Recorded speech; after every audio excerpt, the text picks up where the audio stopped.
儿子被困火场，我没有求助已经赶来的老公，而是接上消防栓自己冲进火场。上一世，我用自残威胁，身为消防队长的老公才肯先救儿子。可他的白月光母女却从楼上跌落，双双坠亡。他没有表现出任何异样，却在1年后的结婚周年把我和儿子死死绑住，泼了满屋汽油，我和儿子被活活烧死。再睁眼，我回到火灾那一天，火场的儿子却不再哭喊要爸爸救他，而是开始自救。原来儿子和我一起回来了。消防车尖锐的鸣叫打破了清晨的宁静。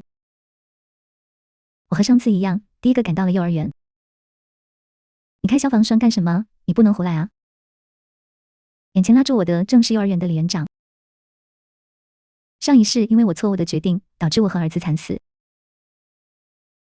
所以这次我没有求助身为消防队队长的老公，而是第一时间打开了消防栓，同样具有消防证的我。这种情况下操作非常迅速，可我没想到李园长看到我要自己去救火，急忙赶来阻拦我。李园长在这个幼儿园干了几十年，他女儿李芬芬也在这个幼儿园当老师。李芬芬还是我儿子的班主任。这次幼儿园起火的消息也是他打电话告诉我的。这一次我比上一世更早赶到幼儿园，发现最先起火的果然是儿子的教室。现在全班孩子都在里面。我着急的恳求李园长，大班的情况真的不好了。他们班上火势最大，如果再不能出来会窒息的。李园长仍然抓住我的手不放，一脸平静地说：“你不要危言耸听。情况怎么不好了？只是一点小事故而已。老师也和孩子在里面，他们都经过专业的培训，遇到问题自然会把孩子护好的。”幼儿园的老师看到我在和园长拉扯，都跟了过来，对我指指点点。这位妈妈，就算你想优先救自己的孩子，也要顾及场合，现在谁不着急？救火队都在这里了，难道你会比他们更专业吗？是的，不但救火队已经赶到了现场，儿子的亲爹也在现场，而且还是消防队队长。宋朝胜已经和上一世一样，接到火警的第一时间就带人赶到了现场，行动迅速，指挥有序。3楼着火，可他的第一目标却是根本没有火苗的4楼。那里，李芬芬母女正在品尝没人的绘画视力，等他救援。我抬头看向儿子的班级，熟悉的迷彩服出现在走廊的窗台上，那是我儿子。他们已经从着火的教室逃了出来了，但是楼梯的大火拦住了他们逃生的路，现在被困在走廊上，进退不能。我着急的手心冒汗，和李园长抢夺消防栓。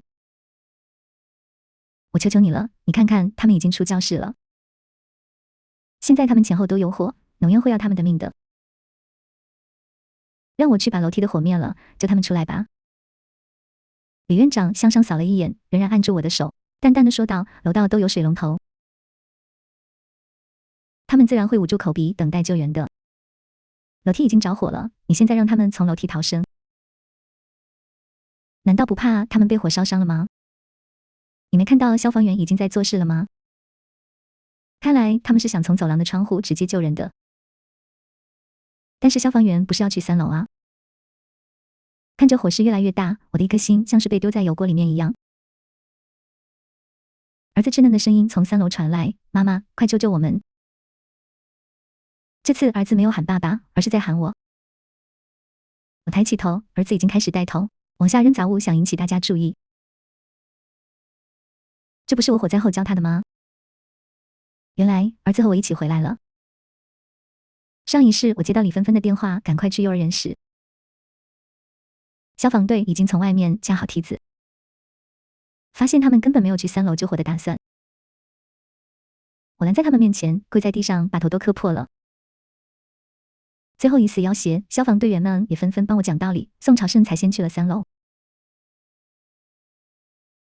孩子们刚被救出3楼的厨房，立刻就发生了爆炸。一瞬间，整个3楼被火焰吞没。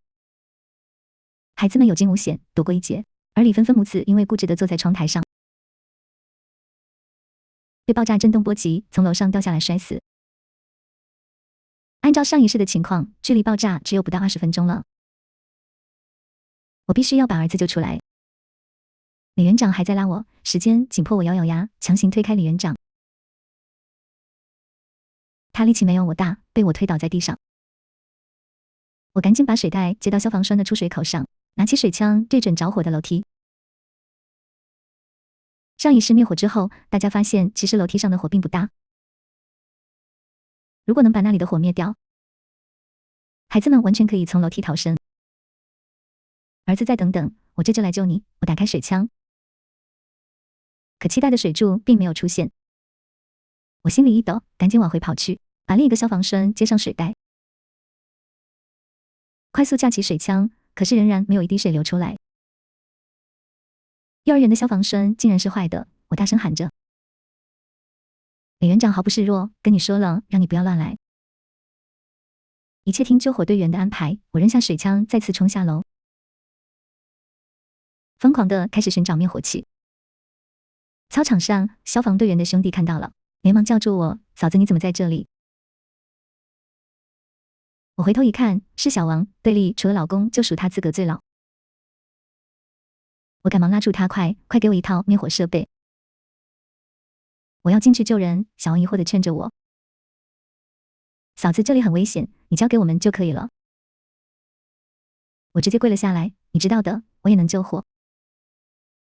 消防车上一定有备用装备，给我一套。”小王有些为难，没有队长的命令，我真的不能自作主张。我急切地说：“不行的，厨房在3楼，如果再耽误下去，马上就会爆炸。”上一世，他比宋朝胜更理智，也是他一直帮我劝宋朝胜改变了救援的方向。这次就算他不能给我装备，如果他知道要爆炸，一定不会坐视不管的。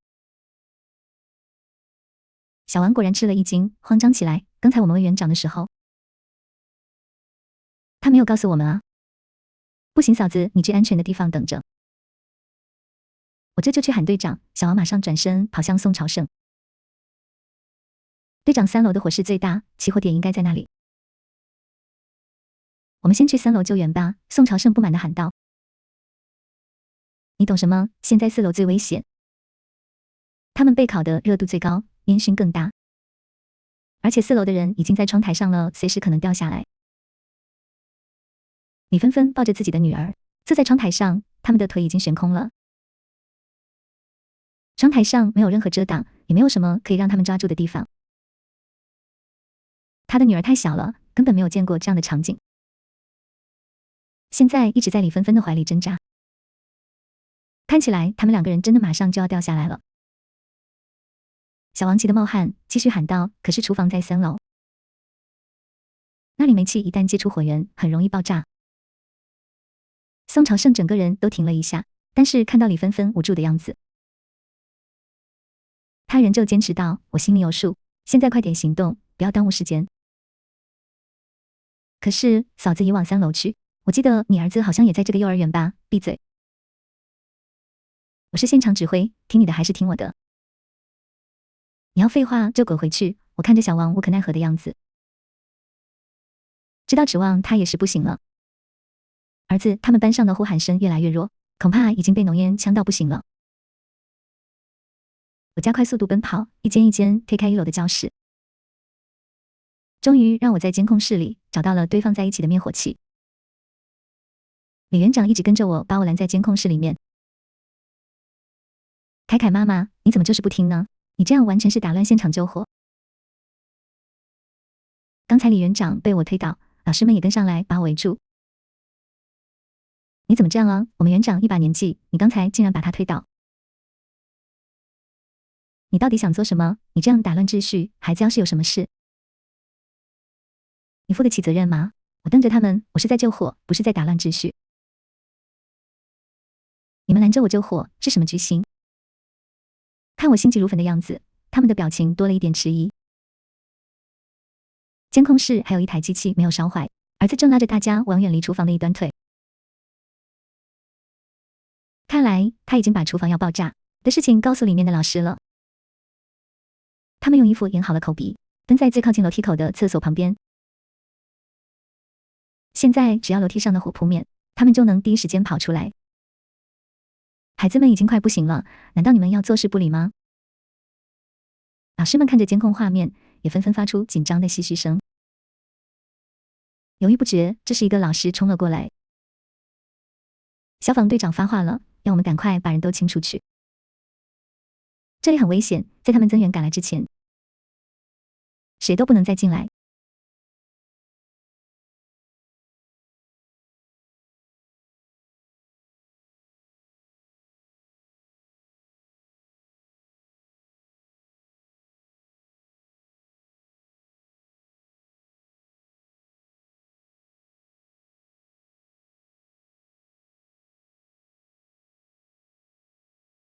他说刚才已经有闲杂人等在影响他们施救。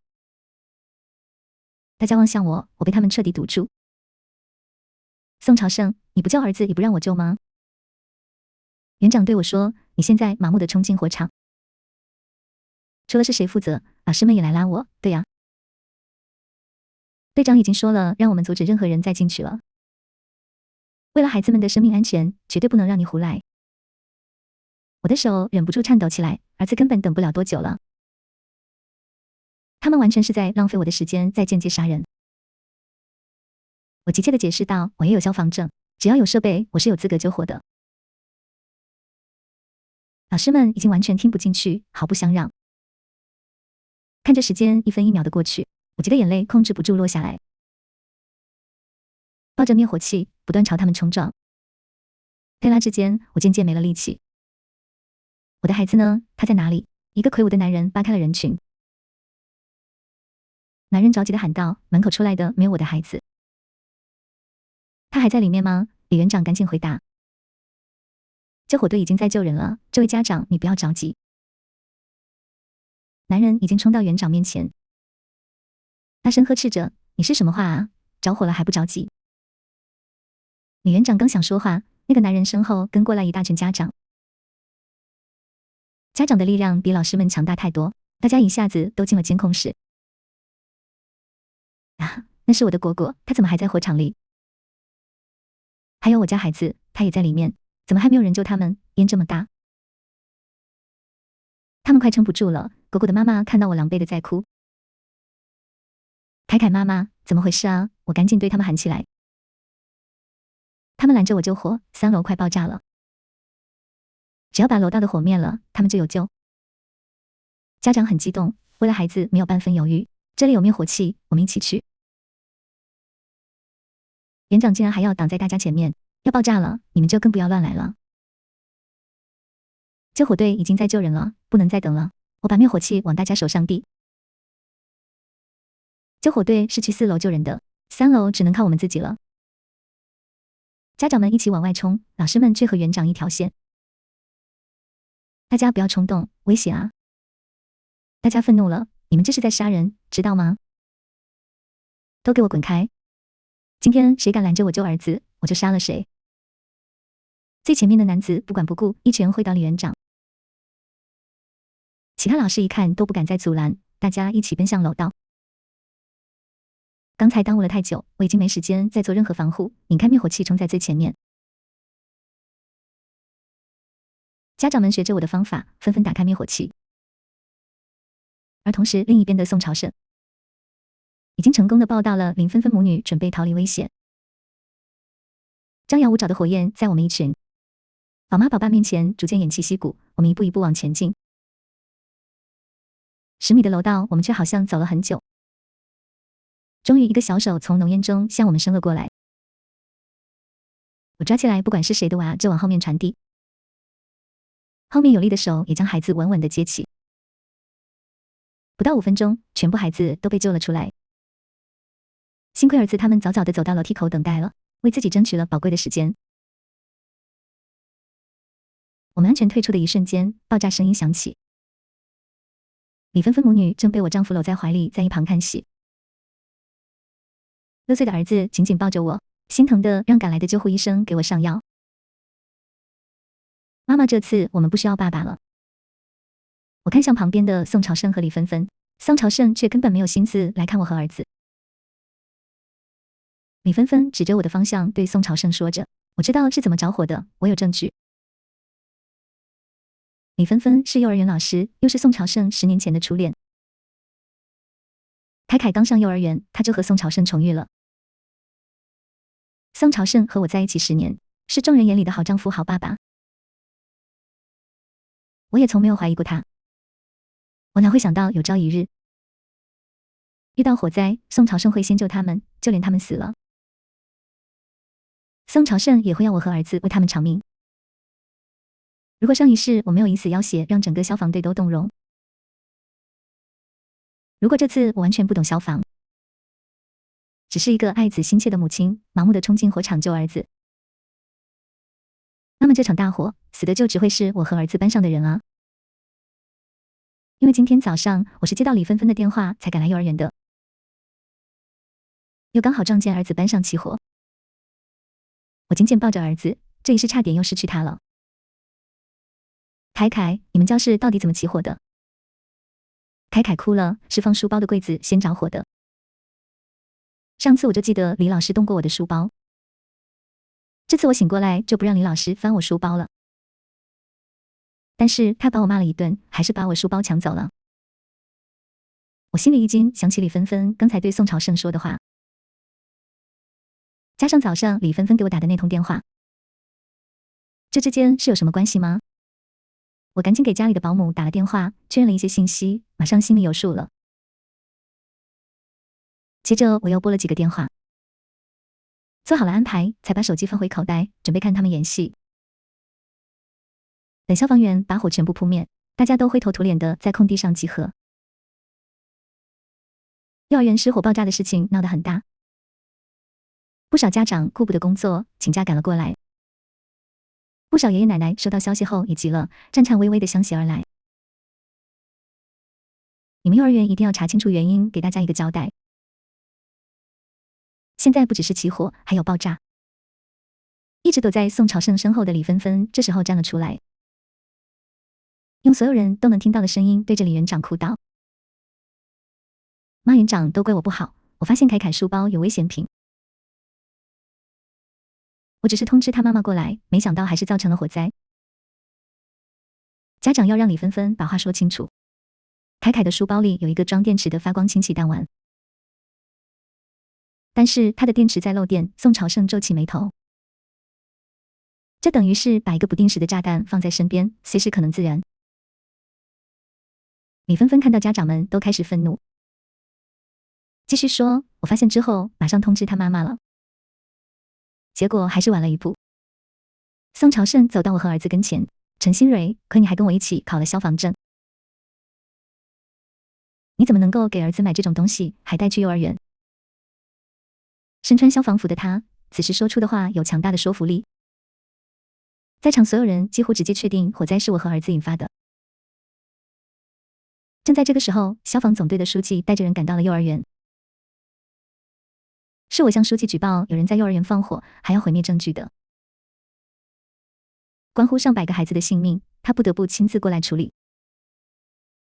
我还同时通知了我的好友钟警长，他带着警队也已经出动了，正在赶过来的路上。上一世李芬芬母女死了，宋朝胜对起火的原因三缄其口，我也没有再追问。这一次，这让这些道貌岸然、人面兽心的畜生在众目睽睽之下现形。家长们把我围在中间，我刚想张嘴解释，李芬芬却先我一步开口：凯凯妈妈，你也太不小心了，这种东西怎么能给孩子玩呢？她一副要哭出来的样子，这么多孩子的命就在你手上。刚才我和女儿都差点死了呢。李园长也站了出来。凯凯妈妈，你简直太不应该了，刚才还妨碍消防队救火，你要对你的行为负责。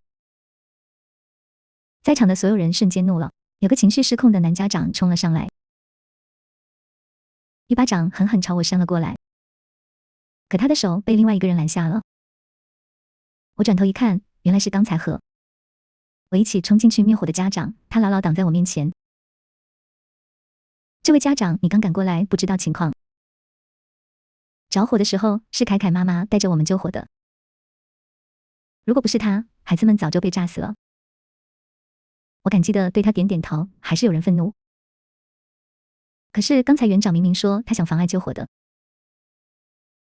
果果妈妈站在我身边，刚才在监控室她也在。大家听我说，凯凯妈妈根本没有妨碍救火。我们这几个家长刚才是在一起的。家长们都冷静了下来，我看向宋朝胜，说我妨碍救火，那就让消防队队长出来告诉大家。我刚才拦着呢，你们救哪里的火？宋朝胜也不含糊，赶紧说道：救火就是救火，还分哪里的火？你们刚才只去了4楼是吗？什么叫只去了4楼？3楼的火也是我们扑灭的。我笑了，相处这么多年，没想到宋朝胜和人对峙起来这么厚脸皮。那是爆炸之后，我问你爆炸之前，你们去哪里救火？是去了4楼。那要怎么样？那里也有人等待救援啊。可4楼根本没有着火啊。宋朝胜越解释，事情反而越明朗。家长们恍然大悟，本来就是消防队处理不当在先，放着着火的楼层不管，不然最后3楼也不会爆炸。李园长站出来帮忙解释，大家不要再责怪消防队的人了，他们只是适级从权。当时4楼有人已经在窗台上了，他们难道不去救吗？大家一直觉得李园长是幼儿园的主心骨，发生大火他一定比谁都着急，况且他年龄又大，所以即便是出了事，大家对着他也格外理智。从开始到现在一直没有太多责怪。我瞪了他一眼，适级从权。那你把厨房在3楼的事情如实告诉救火队了吗？你难道不知道这种情况不说实话，消防队会做出错误的判断吗？李园长老脸挂不住，支支吾吾的回答：我只是老糊涂了而已，现在大家不是都没事了吗？家长们不淡定了，园长，你怎么能这样做呢？刚才孩子们差点被炸死了。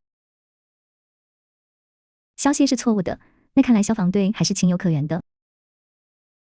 我打断大家，指着宋朝胜，消防队长后来也是知道真相的，仍然没有去3楼不是吗？家长们推搡起园长和宋朝胜，你们完全是胡作非为，我们把孩子交到幼儿园，园长就这样害他们性命吗？听说4楼被困的是园长的女儿李芬芬老师和她的外孙女，难怪园长千方百计的要救火队去4楼的。救火队，你们这样实在是不负责任，我们一定要去告你们，这件事没完。草菅人命，一个不说实话，一个不救人。李园长为了自己的女儿，宋朝胜为了自己的白月光，他们在大火面前放弃了这么多孩子的性命。宋朝胜挡在园长前面，我是现场指挥，谁更危险由我判断。现在连李芬芬的妈也要一起袒护了是吗？大家愤怒着拉扯他们2人，我和儿子沉默着站在一旁，心在滴血。在凯凯心里，他的爸爸为了救外人，放弃了自己的生命，而且是2次。消防总队的书记安排好现场勘探，也走了过来。宋朝胜，你太让我失望了。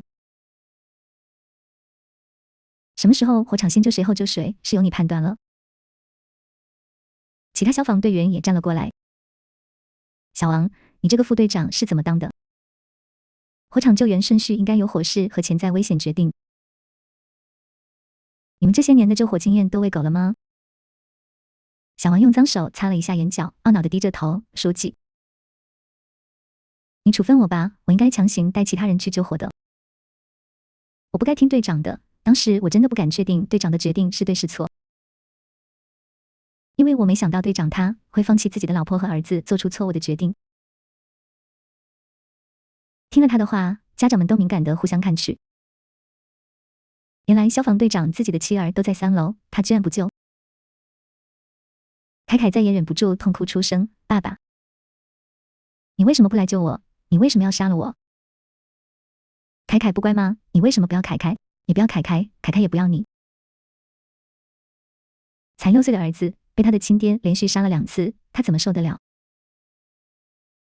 你闭嘴，不要添乱！宋朝胜不耐烦地吼起我们。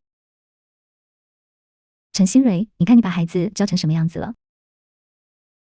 凯凯惧怕的退到我后面，我连忙把他抱起来，轻声哄着：“凯凯乖，凯凯没有错，是坏人的错。爸爸不要你，还有妈妈要你。”大家都不可思议的看着我们果果的妈妈走过来，安慰我：“凯凯爸爸，你怎么这样对老婆孩子？他们刚才差点死了啊！”一个眼尖的家长指出来：“凯凯爸爸，你刚才一直抱着李老师，你和李老师到底什么关系？你是不是为了救小三才放弃救孩子的？凯凯爸爸，你简直不是人！”又一位家长喊起来：“园长，你怎么能让女儿当小三呢？刚才凯凯妈妈想要去救火，园长和老师还一起来拦我们，凯凯妈妈都急哭了。老师们不淡定了，和我们没关系，我们只是听了园长的话而已啊。”园长脱口而出：“我也是不想让家长枉送性命啊，毕竟当时那么危险。是凯凯妈妈，她就是一意孤行，一定要往火里冲。为了救她，我真是豁出去了，还被她推倒了，可怜我一把老骨头。”他这话说的极为圆滑，不仅撇清了自己消极救人的问题，还把自己塑造成了一心为人的好形象。可是他想错了，在场的家长们根本就不买账。你胡说，凯凯妈妈就是在救援。李园长为什么一直在阻拦我去救火？我一直想不通，幼儿园的消防栓没有水，这种可能性微乎其微，这种机构几乎每个月消防队都会上门检查，即使是坏了也会马上维修。你纷纷被大家指责，脸上青一阵红一阵。你们够了啊！凯凯妈妈就是在转移大家视线。大家别忘了，火灾是谁引起了？害人的明明是他们母子啊！消防队书记点头示意赶来汇报的工作人员。工作人员拿出2袋东西。报告书记，勘查人员全部到场加急检查，现在已经查明了起火原因。李纷纷胸有成竹看向我。这里是一个同学的书包残渣，从烧毁程度来看，就是最初的起火点。刚才给你我一条心的家长，现在都倒抽一口气。书记问：能分辨出起火的原因吗？是的，书记，从残渣分析，我们基本可以确定，起火是因为电池泄漏遇到高温自燃，然后碰到氢气导致大火。和李纷纷之前说的一模一样，他急不可耐地推我的肩膀，怎么样？我说是你引发的火灾吧，我被他推了一下。旁边的家长和我一样有些生气，可他们也默不作声。我回答李纷纷，即使起火原因和你说的一样，也只能说明你很清楚事故的始末。但是谁能证明东西是我儿子的？报告书记。工作人员接着说，我们通过比对发现这个书包放置的地方是一个叫宋凯小朋友的柜子。惊讶、震惊、愤怒的情绪在家长们中间蔓延开。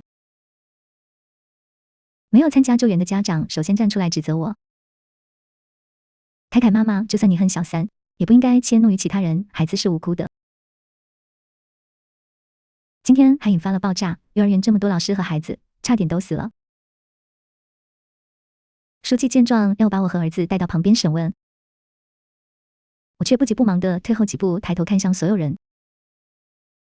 你们真的以为是我和儿子引起了火灾吗？什么意思？证据确凿，你还想狡辩吗？李纷纷一脸讽刺，我劝你还是坦白从宽，态度好一点，说不定少判几年。不要废话了，这种毒妇快点抓进去。这种人就是被老公甩了，心里不平衡，谁知道还会做出什么事情来。不少家长义愤填膺，要不是书记在场，他们可能会把我生吞活剥。和我参与救火的家长还是不放弃，死死地挡在大家中间。果果妈妈拉着我，凯凯妈妈，现在大家都觉得你是故意的。你倒是给大家解释一下啊，你没有什么证据证明凯凯书包里的东西就是属于我们，难道不能是其他人放进去的吗？李纷纷走近一步，你不要挣扎了，凯凯书包里的东西不是你们的，难道还会是我的？这是你的啊，你不要血口喷人。现在买这些玩具都是在网上，你说不是你们的？有本事你把购买记录打开给大家看看啊！我笑了笑，打开了购买记录。玩具劣质电池的清单一应俱全，全部写的我的名字寄到我家的代收点，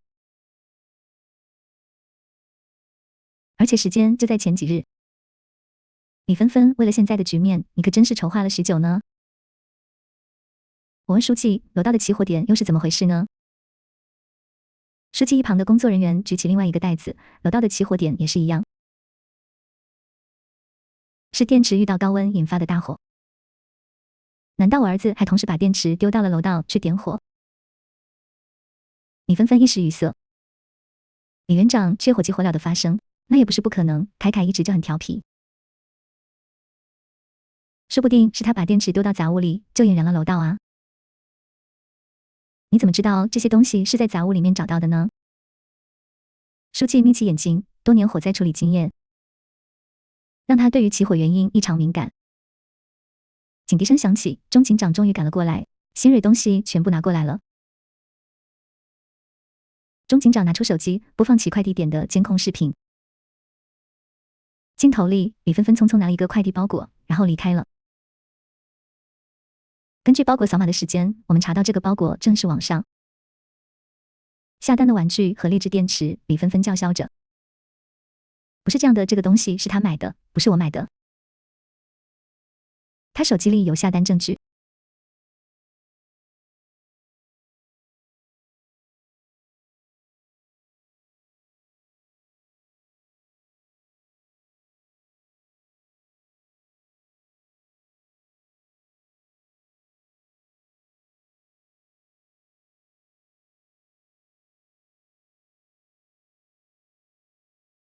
宋朝胜，你的手机是不是一直登录了网上购买的账号？宋朝胜回过神。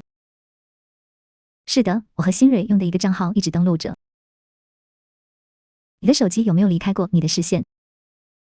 他狐疑地看向李芬芬。芬芬，你趁我洗澡的时候用了我的手机，你怎么能这样做呢？凯凯是我的亲儿子啊，你竟然要他的命！警察向李芬芬走过去，眼见宋朝胜也不再护着自己，李芬芬躲到了李园长的身后。李园长拦住大家，就算纷纷买了玩具，也取了包裹，也不能证明现在引发火灾的东西就是他放进去的。老太太好像要拼了老命一般，不但护着身后的李芬芬，还伸手去拉警察。你们不要以为她的老公死了，你们就能欺负她孤儿寡母，我不会让你们冤枉她的。原来李芬芬的老公已经过世了，难怪她会为了得到宋朝胜铤而走险。凯凯站了出来，这些东西根本不是我的，李老师动过我的书包，是他放的。李芬芬看凯凯一个小孩子都能对他叫嚷，又来了脾气，你个小混账！不要胡说，谁证明我动过你的书包？我根本没有碰过你书包。现在所有东西都已经烧毁，现场监控已经被毁，甚至连指纹都被烧为灰烬。李芬芬觉得大家拿她毫无办法。虽然所有证据都指向李芬芬，但是她到底有没有动过儿子书包，成了最关键的一点。如果我有证据呢？我盯着李芬芬。警察的手机再次响起，一个熟悉的声音从他手机发出：“你个小混蛋，还敢拦着我，把你的书包拿过来！不要动我的书包，快来人啊，老是抢我的书包！现在大家都不在教室，谁会帮你这个小混蛋？快放手！”紧接着是摔在地上的声音，儿子的哭声传来，一定是凯凯被他推倒了。然后是一片窸窸窣窣的声音，里面还有拉链打开和关上的声音。录音接着播放着：“你个小混蛋，和你妈妈一样讨厌。书包我给你放到柜子上了，你不用管，去外面跟其他孩子做早操吧。”儿子太小，不明白李老师做了什么，但是所有人都听明白了。家长们眼中的恨意快要汹涌而出，他们咒骂着把李园长和李芬芬团团围住。被围攻的李芬芬仍然冲我喊道：“陈新蕊你好卑鄙，我冷冷地看了他一眼，我卑鄙。我给儿子放了录音设备，因为儿子在幼儿园总是受伤。我要看看到底是怎么回事。你以为一切烧光就没有证据了？你没想到我的录音机和家里的设备是连通的，所有文件都会随时上传。他更没想到儿子重生后，阻止他动书包，这才留下了录音。警察上前扣住李芬芬，这叫天网恢恢，疏而不漏。现在按照纵火罪逮捕你。不，我没有纵火，就算东西是我放的，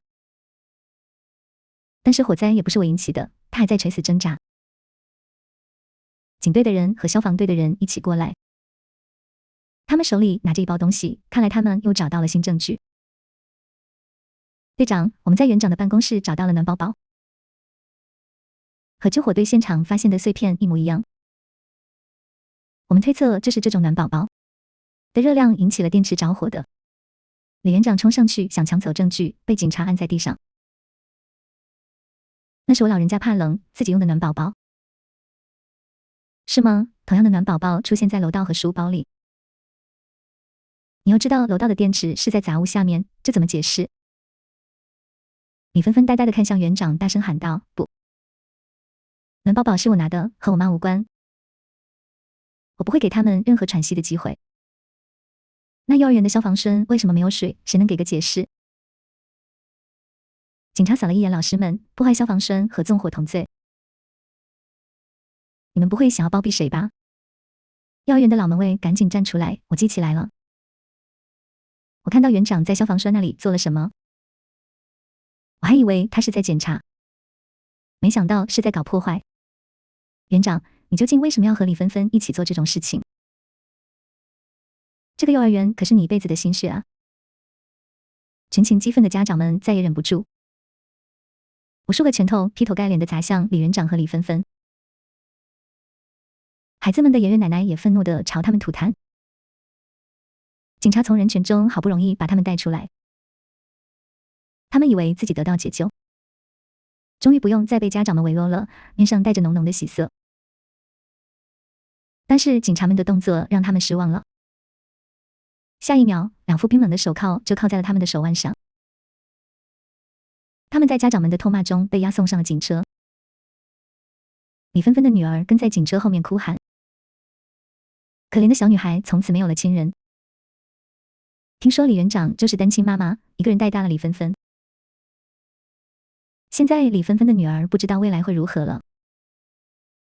临走时，李芬芬恶狠狠地瞪向我。陈新蕊，到最后你也没有赢我。你以为宋朝胜对你有感情吗？他一边和我上床，一边说厌烦你了。宋朝胜一巴掌狠狠拍到他脸上。你这个贱人，亏我还护着你，被你害死了。他刚想接着打，舒淇抓起他的手。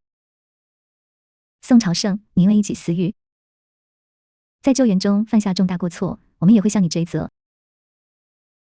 你也等着坐牢吧。看着宋朝胜被带走，凯凯不但没有任何伤心，反而抱着我安慰我，妈妈这样的爸爸我不要。是的，这样的禽兽不配做凯凯爸爸，连做人都不配。警察把人押走之后，把幼儿园封锁起来，老师们都哭了出来。我们是无辜的，这下我们要失业了啊！你们无辜，不分好歹，助纣为虐。没答，你们就是好的了。